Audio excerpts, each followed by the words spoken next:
Good morning and welcome to Behind the Screen. I am Jam, and this is a show where we hang out, we talk about beautiful things in the world of gaming, board games, card games, role-playing games, miniature games, all things gaming. And today we're doing something fun. Every so often I like to do a State of the Iconic Union campaign thing.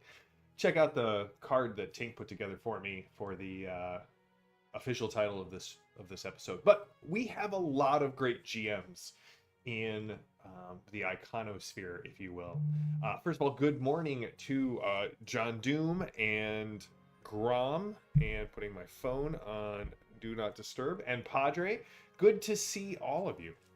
So I thought it would be fun to go through, talk a little bit about where my campaigns are at, but also importantly, talk about where your campaigns are at and give some shout outs to people who are out there doing their best to provide awesome games for their friends. And in fact, we're gonna this tie into episode 250. Every 50 episodes or so I like to wax philosophical for 1 to 2 episodes, and on Tuesday of next week we're going to be talking about how conformity is not beautiful, and how the beauty of role-playing games kind of come from the fact that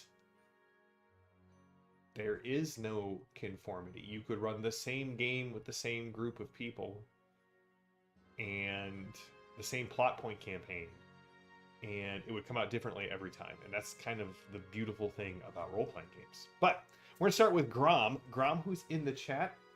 Well done, Grom. You are currently playing in a Saga Edition Star Wars game. It has been on hold since session 0. Oh no, that's the worst. So you got just to the point where the game was you had campaign interruptus, right? Like right at the start, and unable to continue. And you're currently GMing like a crazy person, like I do. So you're running Dreadhouse by Hammerdog Games using Pathfinder First Edition. You're also running Scions of Solaria for your sons. Working on the White Pass Yukon Railway. Oh, the two of them work for the White Pass. That's awesome. Let's see here. You're also currently GMing one-shots at your friendly local game store, and you've run Deadlands, The Fear Agent, Santa Soldiers, DCC, and now you're going to do Han Cluster. That is fantastic. And in your campaign, you have a Quarren pilot who's strong with the Force. Hopefully you will be. Right, yeah, right now you have Schrodinger's character, which both exists and does not exist at the same time. Hello to Padre and Tink as well.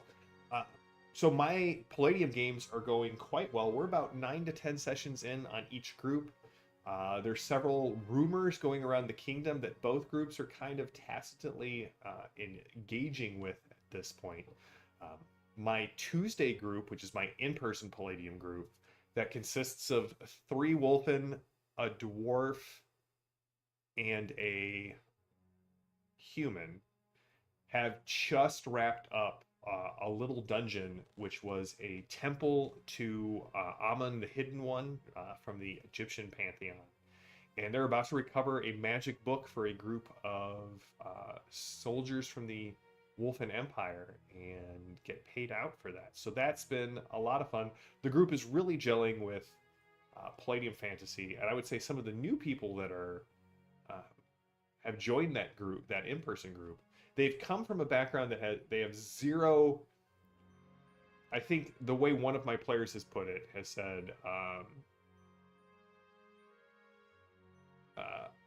I run the game very OSR style, in the fact that it matters less to me what's on your character sheet than what you are attempting to do, and if you can like walk through that. And so they're coming from 5e, where everything is kind of, prescribed by what's on your character sheet, and now they're trying all sorts of crazy new things, and they really fit in well with the group. Before I talk about my Wednesday game, Padre, who is in the chat, currently running a game they just wrapped up. Oh my gosh, a Quest for Glory 1 port. That's amazing. The first three are probably the video game I've played most of. Period. I must have played each of those Quest for Glory games probably a dozen times each, start to finish. Usually because, the first two were originally text, then they redid Quest for Glory 1 as with the point-and-click new Sierra model. What did you use, Savage Worlds? What did you use for your Quest for Glory game, Padre? And now you're switching to a Star Wars game. You offered to run a Torg one-shot. And you ended up switching to the Living Land Day 1 adventure. Great game. Great adventure. The other game you're currently running is an online play-by-post game. You're doing Hollow's Last Hope, and then you're going to do Blood Drive. I'm actually running Hollow's Last Hope at ChupacabraCon in 2 weeks, which is awesome. And then you hope to start Blood Drive. And then you're also planning a Rise of the Runelords game in Savage Pathfinder. Fantastic. That's awesome. Yes, Savage Worlds. I would love to see the notes on those. All right, so if you guys are unfamiliar with the Quest for Glory oeuvre, it was one of Sierra's, back in the day when Sierra was doing all of the games with Quest in them. King's Quest, Police Quest, Space Quest, and then Quest for Glory. You could play as a thief or a fighter or a wizard. And if you played your cards right in Quest for Glory 2, and you could import your character from game to game. So, like, you would actually have this continuing story. And so the Quest for Glory 1 is very, very typical medieval fantasy. Quest for Glory 2 has a very Arabian Nights feel. Quest for Glory 3 actually is this weird, sub-Saharan African kind of Quest for Glory. I've never played 5, but 4 was good, and 4 was definitely kind of like Eastern European. I remember the Roxalsha being in there. And if you played your cards right as a fighter, because you had an honor score in Quest for Glory 2 and 3, and if your honor got high enough, you could essentially in Quest for Glory 3 become a paladin and get some cool abilities. And it was this weird, like, Quest for Glory 2 was never updated. It's still a text-based game.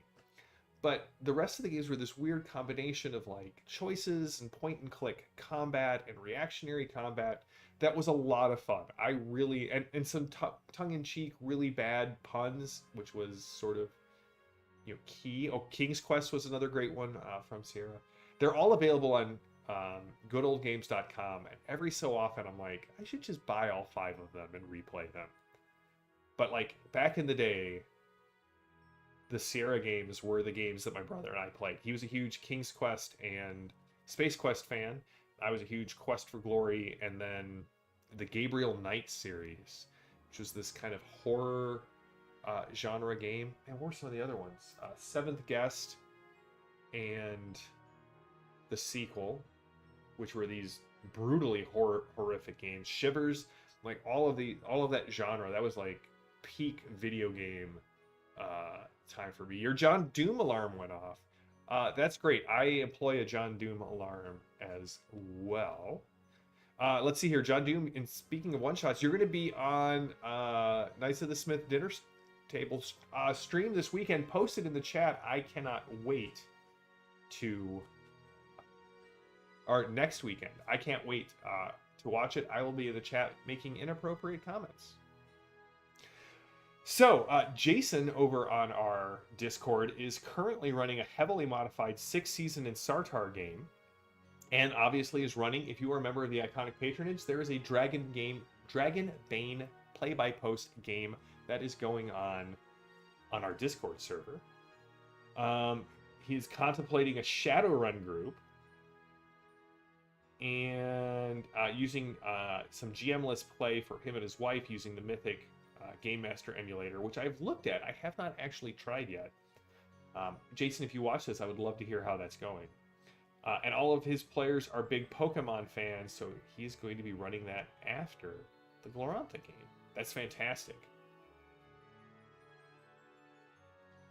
So my Wednesday night group has been going, it's just wrapped up session 9, and they are currently hunting down the former lieutenant in the fort that was basically supplying the local bandits with caravan information. He escaped, and they're chasing him.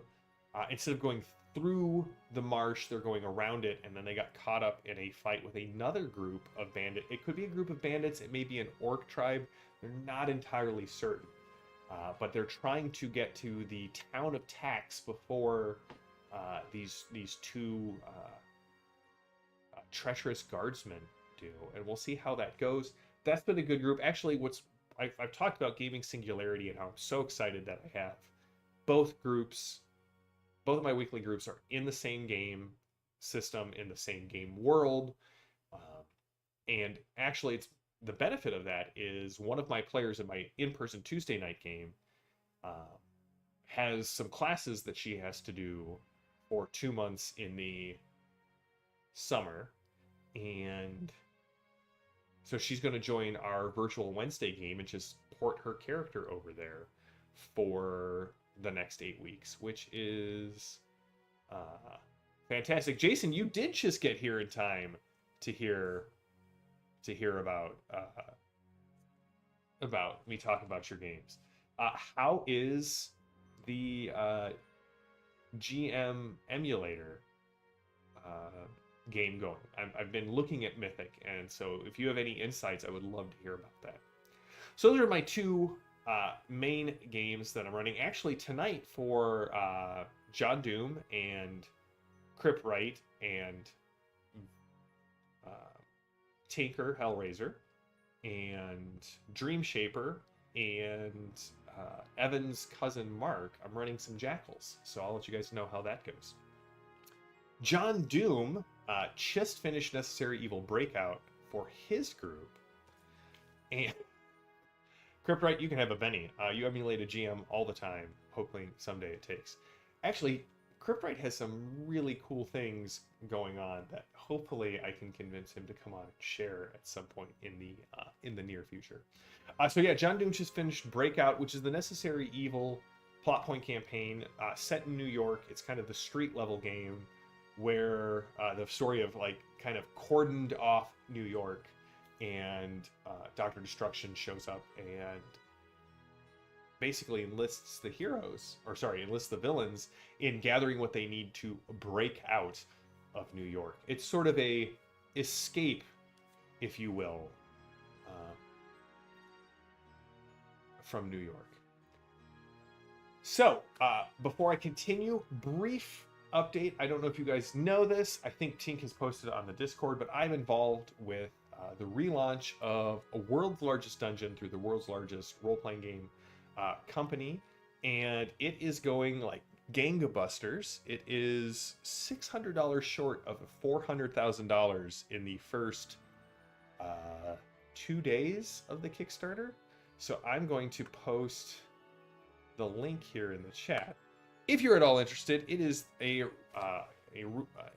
update of the world's largest dungeon, which was a 3.0 product. We've updated it to 5th edition, and it is the world's largest Kickstarter. You can get minis and boss minis and stuffies and pins and Delver miniatures and a mimic box to hold everything in.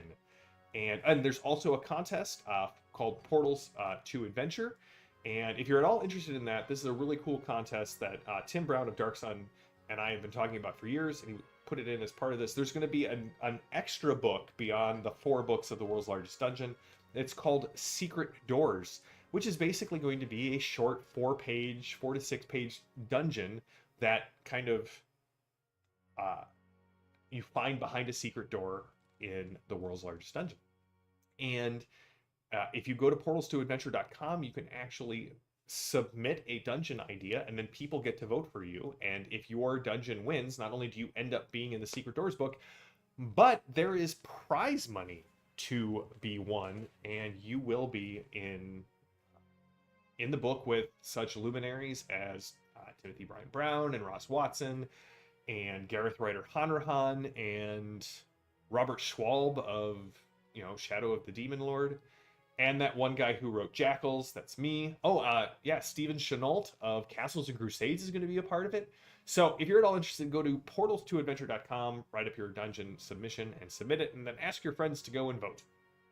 That's my plug for that. Thank you. It is going quite well. Yes, if you were at all going, what's this necessary evil thing? Why can't I play enough Savage Worlds?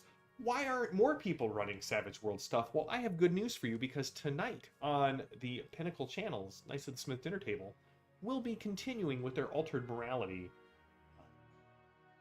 Necessary Evil campaign. So go check that out. I believe that starts at 9 o'clock Eastern. Let me know if that's correct.